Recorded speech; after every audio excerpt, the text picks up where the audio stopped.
Hello and good evening. I apologize for running this session late. This was due to the short video clip that we were making to let everyone know how to safely come for the celebration of Masses outdoors. And we gather for Once Upon a Time session to reflect on prayer. Last time we reflected on the particular anthems of Mary, of Zechariah, of Simeon, how they prayed. This was the prayer in the New Testament.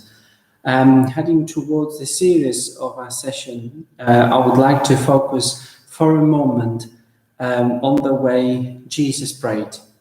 If we want to not only understand but experience the prayer in which Jesus prayed, this is quite clearly the relationship with his Father, which he had.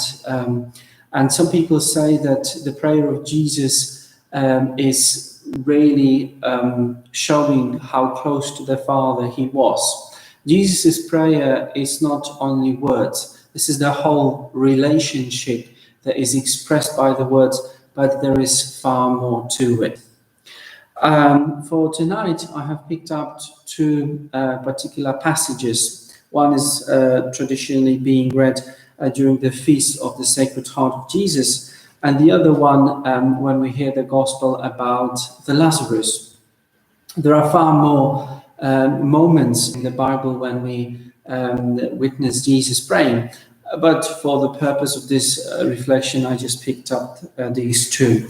So in the Gospel according to Matthew, chapter 11, verses 25 to 30, Jesus prays like this.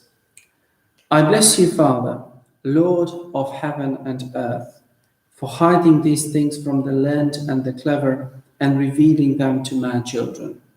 Yes, Father, for that is what it pleased you to do. Everything has been entrusted to me by my Father.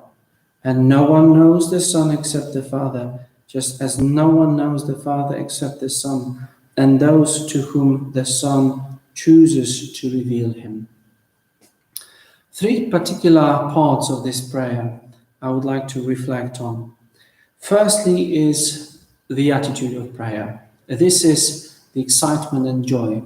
Jesus exclaimed, I bless you, Father, Lord of heaven and earth. This is really the prayer of praise, the prayer in which Jesus joyfully turns to the Father, giving him thanks. The second thing that Jesus expresses here is the action of the Father.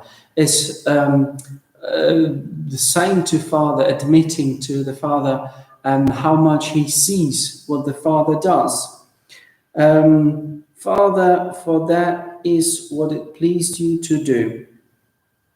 Thank you for hiding these things from the learned and the clever and revealing them to my children.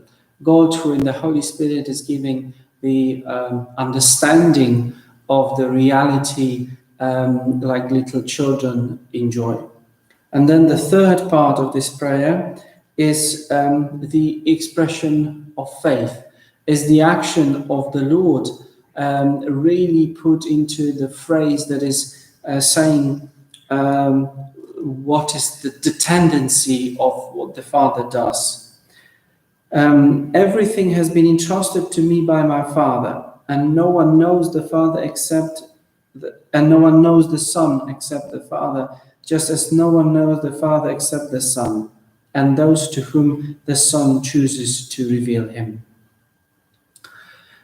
In this prayer of Jesus, even though we can't clearly mark these three parts, we can see that Jesus is enjoying the relationship with him.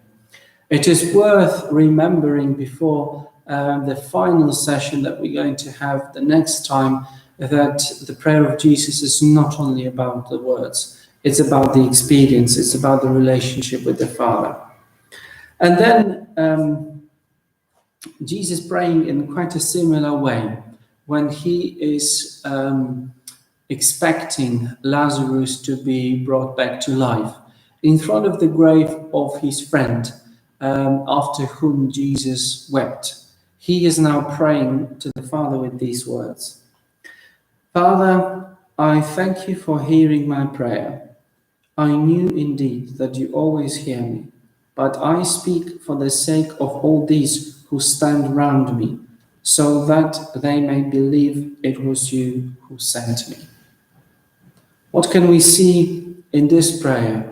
The thanksgiving and praise. I thank you for hearing my prayer.